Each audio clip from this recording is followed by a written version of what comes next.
Bom vê-los em Cristo, sempre nele, sempre com ele e sempre para ele, tá bom? Muito bom, muito bom. Abra sua Bíblia na carta aos Romanos, capítulo 1. Vamos fazer a leitura de alguns versos. Betinha, Romanos 1:1, pode ler? Paulo, servo de Jesus Cristo, chamado para ser apóstolo, separado para o Evangelho de Deus. Servo Amém. de Jesus Cristo, né? A gente quase não ouve falar homens de Deus falando, eu sou um servo de Jesus Cristo. Mas Paulo falava, né? Paulo, servo de Jesus Cristo. Que coisa linda. É maravilhoso. Eu vibro com isso, sabe? Eu me alegro muito, muito, muito. E meu sonho é ser um servo de Jesus Cristo. Versículo 6, Betinha, do mesmo capítulo. De cujo número sois também vós, chamado para serdes de Jesus Cristo. Irmãos, Amém. sublinhem esse versículo, chamados para serdes de Jesus Cristo. Um chamado que você tem do alto é para você ser, para você pertencer a Jesus Cristo. Não esqueça nunca mais isto, meus irmãos. Nunca mais. Isto que estamos falando deste verso é extremamente importante para a tua vida e para a tua família.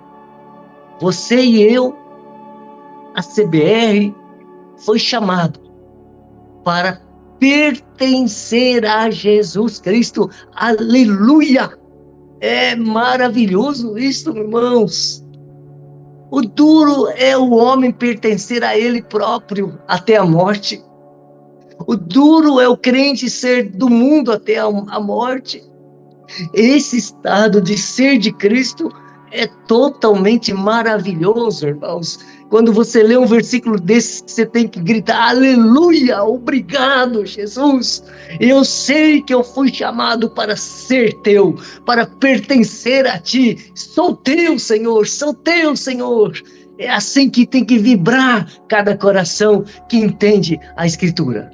Tá bom? É extremamente importante. Nós vamos voltar ainda para esse verso, mas eu quero que você deixe bem sublinhado na tua Bíblia. Na tua Bíblia. Bom? Betinha, versículo 9. Porque Deus a quem sirvo em meu espírito, no Evangelho do seu Filho, é minha testemunha de como incessantemente faço menção de vós. Amém. Quem sirvo, tá?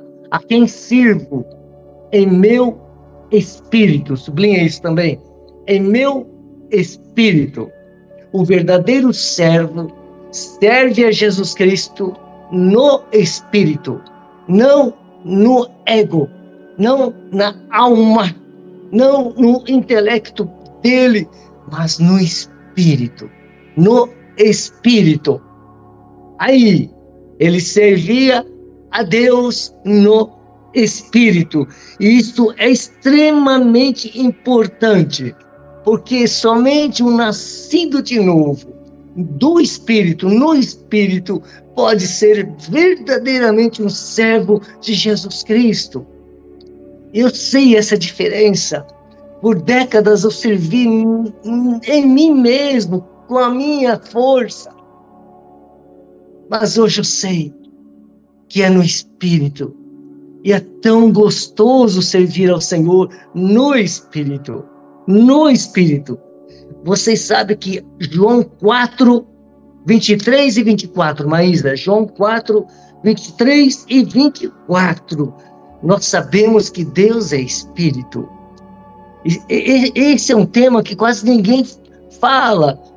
Mas toda a igreja tem que saber que é preciso servir, adorar a Deus no espírito, não na alma. As igrejas que adoram na alma fazem muito sucesso, é contagiante, mas para Deus precisa ser no espírito, Maísa. Mas vem a hora, e já chegou, em que os verdadeiros adoradores adorarão ao Pai em espírito e em verdade, porque são esses que o Pai procura para seus adoradores. Deus é espírito e importa que os seus adoradores o adorem em espírito e em verdade. Isto, tá bom? É em espírito, servir a Cristo no espírito, não na carne. Eu já servi a Jesus na carne, muitas vezes. Me envergonho hoje, eu não tinha essa consciência, mas hoje eu sei da importância de servir a Jesus Cristo no Espírito. Irmãos, não sirvam a Jesus na carne. Romanos 8:8, Maísa. Romanos 8:8. Esse versículo você não pode esquecer também, porque quando você estiver na carne, dá um tempo, não fique na carne, não fique exaltada, não xingue, tá? Não chute o balde. Romanos 8:8. Portanto, os que estão na carne não podem agradar a Deus. Não pode agradar a Deus, tá? Não servir a Deus na carne, mas no Espírito. Gálatas 5:16. O servo de Deus tem que andar no Espírito, tem que viver no Espírito, tem que ser cheio do Espírito. Gálatas 5:16. Digo, porém, andai no Espírito e jamais satisfareis a concupiscência da carne. 24 e 25 também. E os que são de Cristo Jesus crucificaram a carne, com suas paixões e concupiscências. Se vivemos no Espírito, andemos também no Espírito. Efésios 5:18.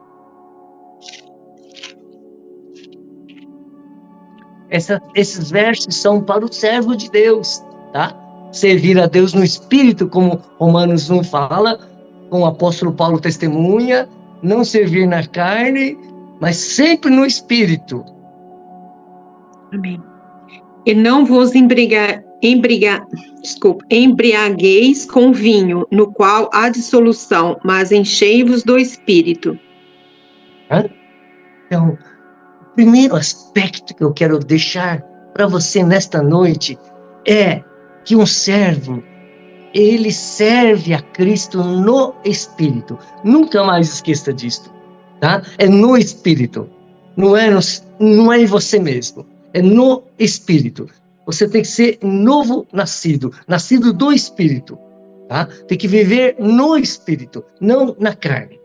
Esse é um aspecto importante da vida de um verdadeiro servo de Jesus Cristo. O segundo aspecto que eu quero ressaltar nesta noite está em Atos capítulo 27. Atos 27.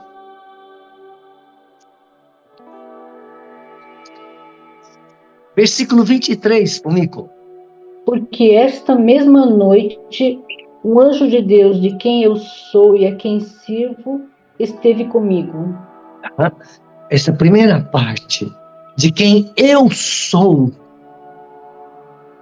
e eu sirvo. Paulo tinha convicção de que pertencia ao Senhor. Eu sou dele.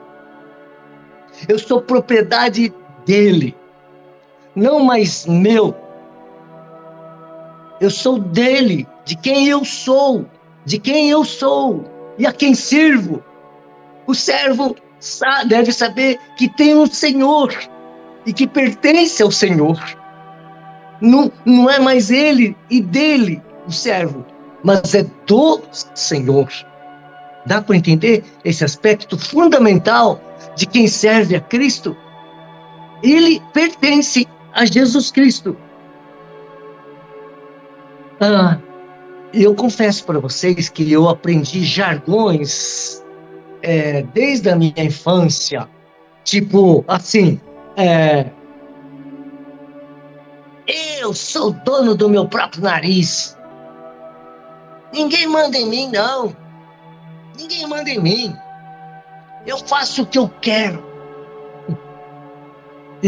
Eu vivi isso, eu aprendi isso do mundo. Eu não esquecia disso, eu falava isso também. Era assim que eu era. Eu sou mais eu mesmo, quer saber? Eu que mando. Ninguém manda em mim, não. Essa é a filosofia contrária, satânica. O servo não sou mais eu. Eu não pertenço mais a mim. Eu sou de Jesus. Eu acho maravilhoso de quem eu sou e a quem sirvo. O apóstolo falando. Coisa linda demais. Palavras de servos de Cristo. Eu sou de Cristo. Eu sirvo a Cristo. É maravilhoso, irmãos. São coisas que nós precisamos aprender nas Escrituras, tá? Eu sou de Cristo. Desde que Cristo nos libertou do império das trevas e nos transportou para o seu reino de amor. Colossenses 1,13 fala sobre isso. Um reino, você pertence a um reino, onde há um rei, e o nome dele é Jesus Cristo. Você pertence a este rei, a este reino. Isso é importante. Paulo sabia que sim, mas muitos crentes não sabem. O verdadeiro servo é aquele que sabe que serve a um rei, e o nome desse rei é Jesus Cristo, o Senhor.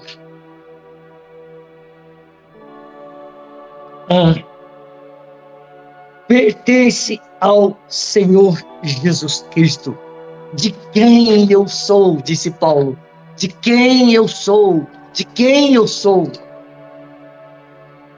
Eu amo isso. Eu amo. Ultimamente eu falo isso. Sou teu, Senhor. Eu falo para os pastores. Eu sou do Senhor e a Ele eu sirvo.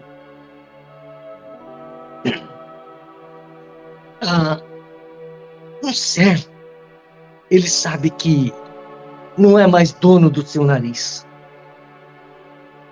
Não é mais ele quem manda. Não harmoniza com a figura do servo. O servo não manda, ele obedece. O servo não é mais senhor, ele tem um senhor. O servo não é mais dele, é do Senhor. É propriedade do Senhor. 1 Pedro 2,9, comigo. 1 Pedro 2,9. Vós, porém, sois raça eleita, sacerdócio real, nação santa, povo de propriedade exclusiva de Deus, a fim de proclamardes as virtudes daquele que vos chamou das trevas para a sua maravilhosa luz. Nós não temos muito modelo de escravidão nos nossos dias, mas na antiguidade, nenhum escravo se sentia dono de si. Ele não ia para onde ele queria, ele não falava o que ele queria falar, ele não fazia o que dava na vontade dele. O escravo não era assim. Né? E nós estamos falando disto diante do Senhor. Muitas vezes, nós somos mais senhores do que servos do Senhor Jesus. Nós queremos determinar, nós queremos mandar, nós não consultamos o Senhor, falamos e fazemos o que nós queremos, o que dá na telha. As atitudes da maioria não são de um servo de Cristo. E nós temos que aprender, irmãos. Tá? O servo não é dono de si mesmo, mas ele tem um dono. Ele é propriedade do Senhor Jesus. Na antiguidade, um escravo, ele era marcado como sendo uma propriedade. Né? Você tem esta marca? Eu quero dizer de todo o meu coração que eu tenho. E eu vou explicar daqui a pouquinho. Na antiguidade, o servo hebreu quando ele trabalhava 6 anos para o seu senhor, no 7º ele poderia ser liberto. Alguém pode ler, Agton? Êxodo 21, 2. Vamos ler só esse. Tem mais versículos, mas vamos ler só Êxodo 21, 2. Agton.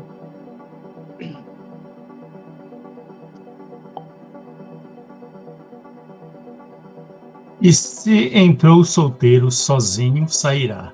Se era homem casado, com ele sairá sua mulher. Uhum. É isso? 21, 2? Êxodo 21, 2? Ah, não, eu li o 3, desculpa. Se comprares um escravo hebreu, 6 anos servirá, mas ao 7º sairá por de graça. Aham. Tá? Ele poderia sair, deixar de ser do seu senhor.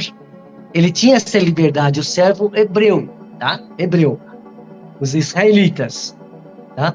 Porém, se esse servo, ao longo desses 6 anos, ele viu que o seu senhor é bom, por amor ao senhor, ele pode ir até o seu senhor e dizer que quer continuar escravo por toda a vida. Então o seu senhor pegava o escravo, furava a orelha, como sinal de que aquele escravo seria de propriedade dele para sempre. Versículos 5 e 6, Agton. Porém, se o escravo expressamente disser: eu amo meu senhor, minha mulher e meus filhos, não quero sair fogo.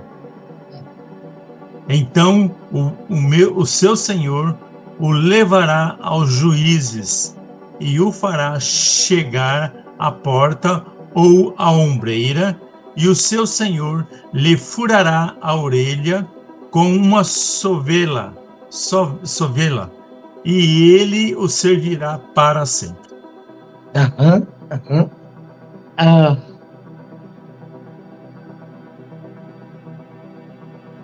Eu não sei exatamente.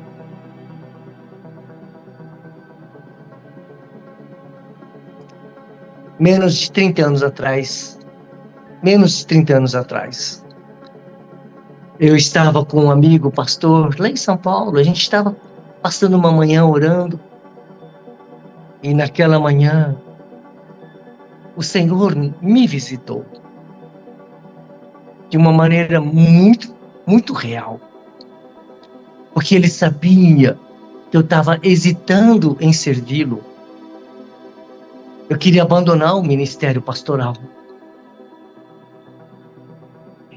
Eu vinha passando por tempos muito difíceis.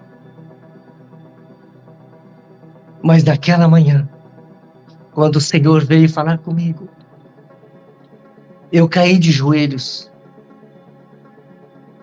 tirei os sapatos, como sinal de escravo. E chorando eu disse: Senhor Jesus, pode furar minha orelha. Eu te servirei até a morte. Quero ser fiel a ti até o fim. Eu posso dizer que eu sou um servo, um escravo de orelha furada. Por isso até hoje nunca mais abandonei. Eu sei que eu não tenho direitos. Por isso eu não peço nada. A igreja sabe. Nunca pedi as coisas. E como servo, eu confio no meu Senhor. Quando estou em alguma dificuldade, inclusive financeira, eu não peço para homens, mas eu espero no Senhor. O Otmani me ensinou isto, que um verdadeiro servo, ele não fica saindo por aí pedindo dinheiro. Ele espera no Senhor. E como escravo, eu confio que o Senhor vai cuidar de mim. Nunca ele me decepcionou, nunca me abandonou.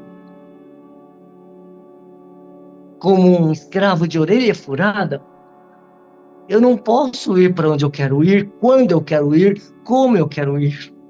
Eu não posso ficar comprando as coisas que eu quero comprar. Eu não posso ficar falando o que eu quero falar. Como um escravo, eu preciso estar agradando o meu Senhor.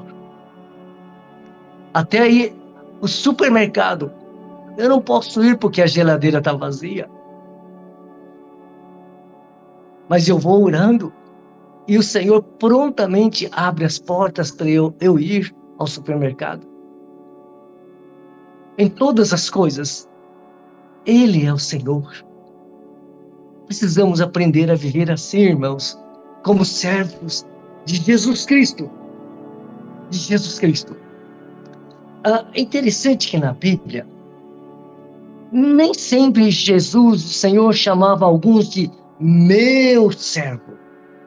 Alguns ele chamou de meu servo, mas alguns não. E nem sempre na Bíblia encontramos todo mundo falando meu Senhor. Mas os verdadeiros diziam meu Senhor, meu Senhor.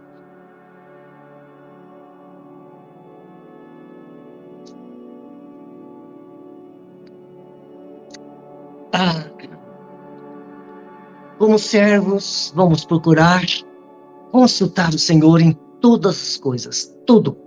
Não compre nada antes de consultar o Senhor, tá bom? Até o dinheiro que Ele te dá é dele, é para Ele, para a glória dele, tá bom? Vamos aprender a consultá-lo em tudo e vamos aprender a viver debaixo da sua vontade. Sempre checo na minha vida. Eu fico orando, Senhor, onde tu queres que eu vá, Senhor? Por exemplo, Maísa e eu conversamos sobre ir para Autônia, já semanas e semanas. E desde então, eu venho orando, Senhor, quando tu queres? Eis-me aqui, Senhor. Antes da ida para lá, Maísa, assim estava o meu coração. Quando tu queres? E eu no impulso, eu sugeri, e até tinha possibilidade de trocar data, né, Maísa? Lembra? Mas o Senhor confirmou e nós fomos. E Marie, foi bom eu ter ido, não foi? Lucas 1:38. Irmã Elineide, pode ler? Lucas 1:38. Eu gosto deste verso. Então disse Maria: aqui está a serva do Senhor, que se cumpra em mim conforme a tua palavra. E o anjo se ausentou dela. Que se cumpra em mim conforme a tua palavra. Isto é próprio de servo. Que se cumpra em mim conforme a tua palavra. Seja feita a tua palavra, a vontade da tua palavra na minha vida. Não o que eu falo, não o que eu quero, a tua palavra. Como Maria, precisamos ser servos e aprender a fazer com que a palavra de Deus se cumpra em nós. Isso é importante, meus irmãos. Nós não vamos ler aqui, são muitos versículos, mas a vida do Senhor Jesus sempre foi o cumprimento da palavra do Pai. Se você olhar a Bíblia, para que se cumprisse as Escrituras, nenhum osso foi quebrado, para que se cumprisse as Escrituras, Tem vários versículos, nós não vamos ler. Mas a vida do Senhor era um constante cumprimento da palavra de Deus. Está vendo como é um servo?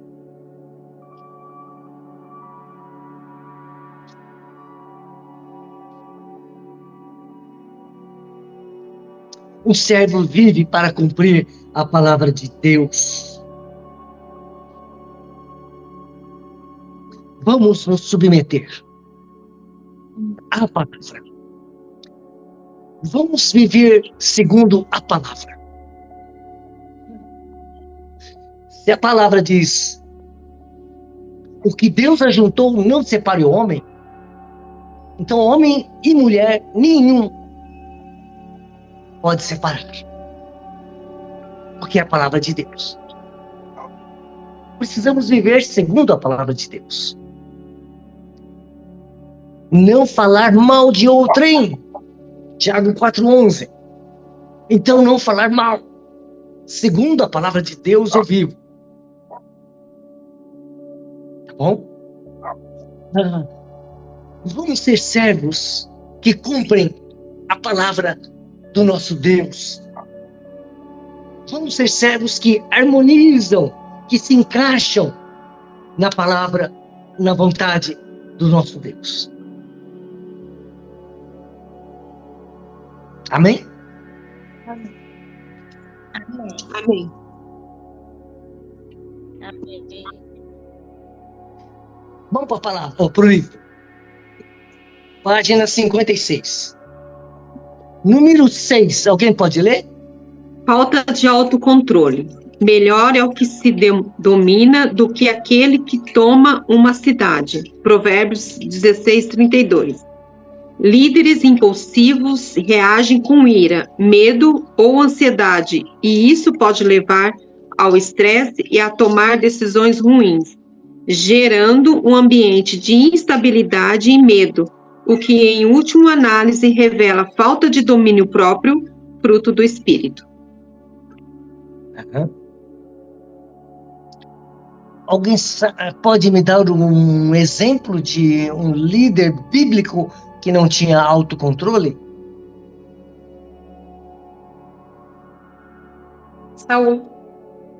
Saul, concordo. Ele tinha tantos ciúmes de Davi que ele pegava a lança dele e queria encravar Davi na parede. Ele não tinha domínio. Saul, mais outro. Acabe.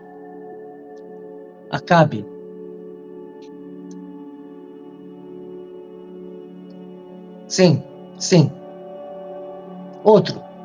Outro líder bíblico que não tinha autocontrole. Nós podemos dizer que Pedro, pastor, antes do Pentecoste? Era um pouquinho, sim. Mas vocês se lembram de Sansão? Sansão não tinha controle. Ele gostava de uma mulher, não queria saber de ouvir pai e mãe.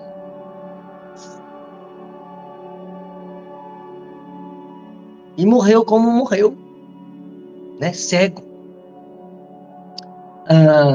Realmente, um líder que explode, um líder que não tem controle, é um tropeço, né? É um tropeço. E não é fácil, porque às vezes o líder está lá sobrecarregado. E eu me lembro de Moisés, irado, bateu na rocha ao invés de falar. E a rocha era Cristo. Por isso ele não entrou na terra de Canaã. Isso porque ele era o homem mais manso da terra. Às vezes o líder passa por provas que dá vontade do líder, ele sabe que tem vontade de largar tudo, de sair por aí, sabe? Mas ele tem que ser cheio do Espírito Santo. Tem que ser compassivo, tolerante, paciente, né? Que Deus faça de nós, servos, que sejam assim equilibrados, sensatos, sábios, que tenham bom senso, mansidão. São qualidades importantes para um líder. Tá bom? Vamos continuar. Número 7, alguém pode ler? Avareza e materialismo. O amor ao dinheiro é a raiz de todos os males. 1 Timóteo 6,10. Os líderes obcecados por lucro e poder tendem a manipular as pessoas com sutilezas e acabam perdendo a verdadeira motivação da liderança, criando um ambiente de vil exploração, afastando-se dos valores do reino de Deus. Como é triste ver os mercadeadores da palavra vendendo a sua consciência por um prato de lentilha, como fez Esaú. Pode continuar. O pastor metodista inglês Samuel Chadwick escreveu: o amor ao dinheiro é para a igreja um mal maior do que a soma de todos os outros males do mundo. O líder da igreja governado pelo materialismo e a avareza desacredita por completo a mensagem do Evangelho de Jesus Cristo. Alguém disse que Mamon é o maior Deus debaixo do céu e o maior senhor de escravo do mundo. Conheci um líder importante no Brasil cujo fascínio era o cifrão. Seus olhos eram 2 cifrões que piscavam quando as ofertas caíam no gasofilácio. As 2 primeiras perguntas que ele me fez, quando nos encontramos depois de alguns anos que não nos víamos, foram: quantos membros tem a sua igreja e quanto arrecada? Talvez essa seja uma das coisas mais perigosas, não só para um servo de Deus, mas para todo crente. Todo crente. É impressionante como muitos vivem pelo dinheiro e para o dinheiro. São poucas as pessoas que vivem para servir a Jesus Cristo e não a Mamon. Este é um assunto muito sério, porque a maioria dos evangélicos estão servindo a Mamon e não a Deus.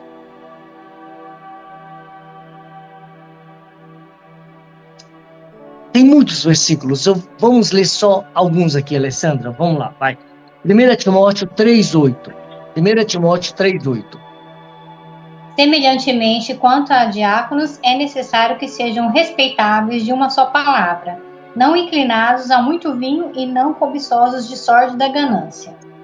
Cobiçosos, cobiça, ganância, não. Não deixa isso dominar o seu coração. Não deixa. Muitos não dão dízimo e oferta porque são cobiçosos, são gananciosos e servem a Mamon e não a Deus. Eu gosto de consagrar meu dízimo, porque na consagração do dízimo eu estou afirmando e confessando que eu sirvo a Jesus, não a Mamon. É muito precioso. É muito precioso. Vamos lá. 1 Timóteo 6, de 8 a 10. Tendo sustento e com que nos vestir, sejamos contentes. Ora, os que querem ficar ricos caem em tentação e cilada, e em muitas concupiscências insensatas e perniciosas, aos quais afogam os homens na ruína e perdição. Porque o amor do dinheiro é a raiz de todos os males, e alguns nessa cobiça se desviaram da fé e a si mesmo se atormentaram com muitas dores. O 17 e 18. Exorta os ricos do presente século que não sejam orgulhosos e nem deposite a sua esperança na instabilidade da riqueza, mas em Deus, que tudo nos proporciona ricamente para nosso aprazimento. Que pratiquem o bem, sejam ricos de boas obras, generosos em dar e prontos a repartir. 19 também. Que acumule para si mesmo tesouros, sólido fundamento para o futuro, a fim de que se apoderarem da verdadeira vida. Quem na Bíblia foi cobiçoso? Judas foi um, né? Ananias e Safira. Balaão.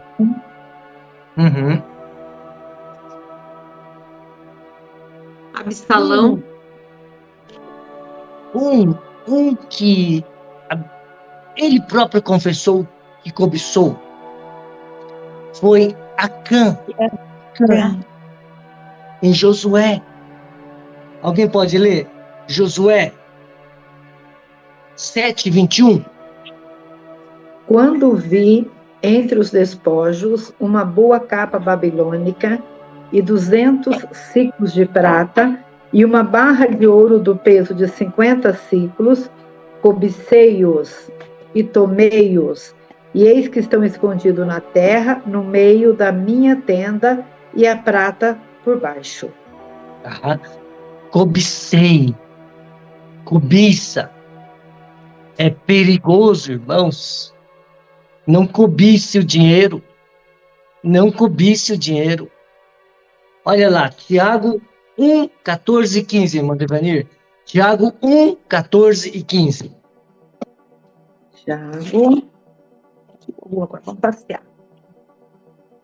Tiago 1, 14 e 15. Ao contrário, cada um é tentado pela sua própria cobiça, quando esta o atrai e seduz. Então a cobiça, depois de haver concebido, dá à luz o pecado. E o pecado, uma vez consumado, gera a morte. Uhum.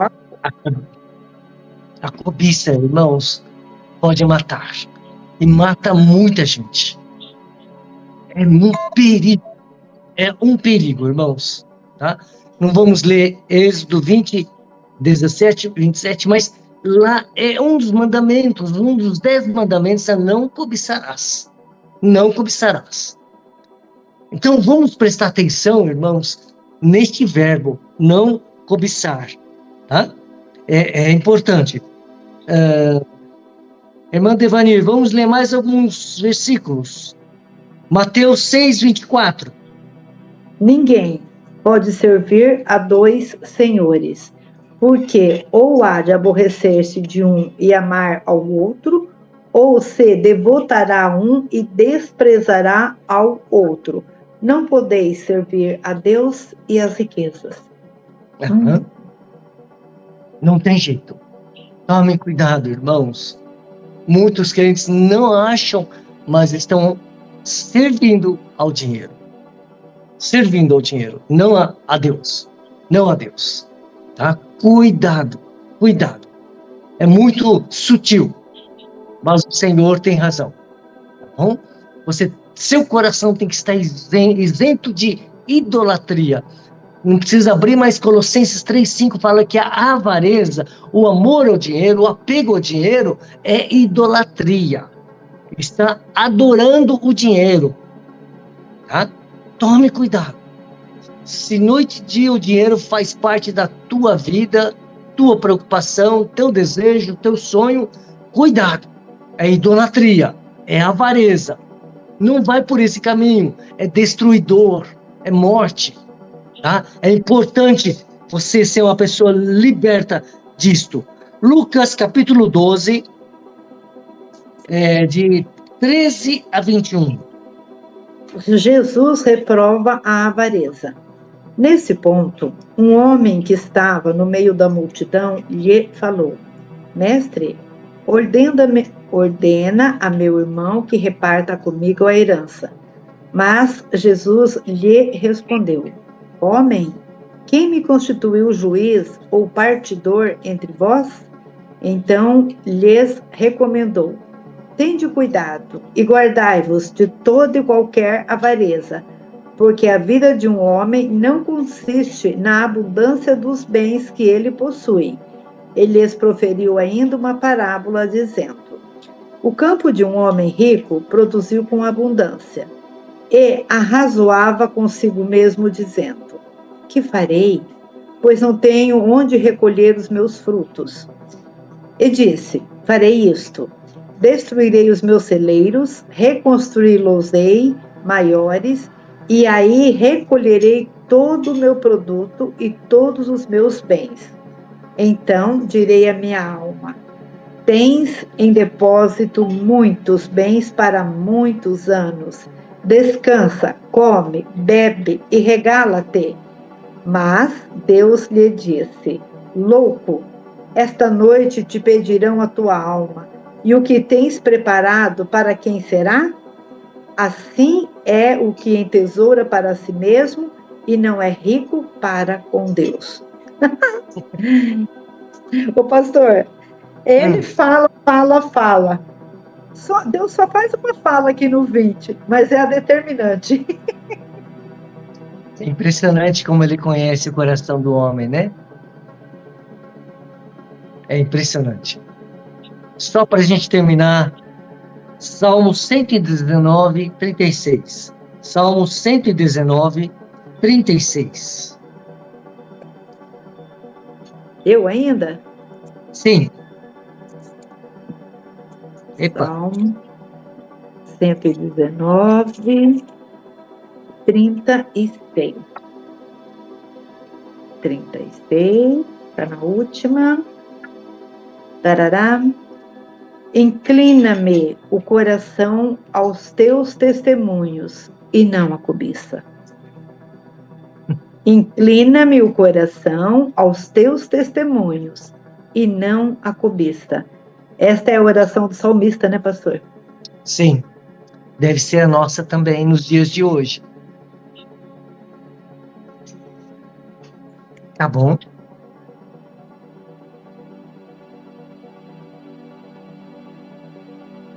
Não seja cobiçoso. Reparta. Oferte. Ajude. Não se apegue ao dinheiro. Não ame o dinheiro. Não seja cobiçoso, avarento. Confie no Senhor. Tome cuidado com a cobiça, com a avareza. Tá bom? Tome cuidado. Que o Senhor nos guarde. Porque no mundo em que vivemos, é isso que faz os olhos das pessoas brilharem. Se você for num país de primeiro mundo, onde o capitalismo reina, você vai ver que é o dinheiro quem manda. Mas que Cristo seja o nosso Senhor. Não o dinheiro. E que sirvamos a Cristo, libertos da cobiça, da idolatria e da avareza. Que Deus nos faça assim, filhos que confiam nele, não no dinheiro. Filhos que amam o Senhor, não o dinheiro. Filhos que servem a ele, não ao dinheiro. Assim sejamos, para a glória de Deus. Em nome de Jesus. Amém. Amém. Amém. Amém. Amém. Amém. Amém.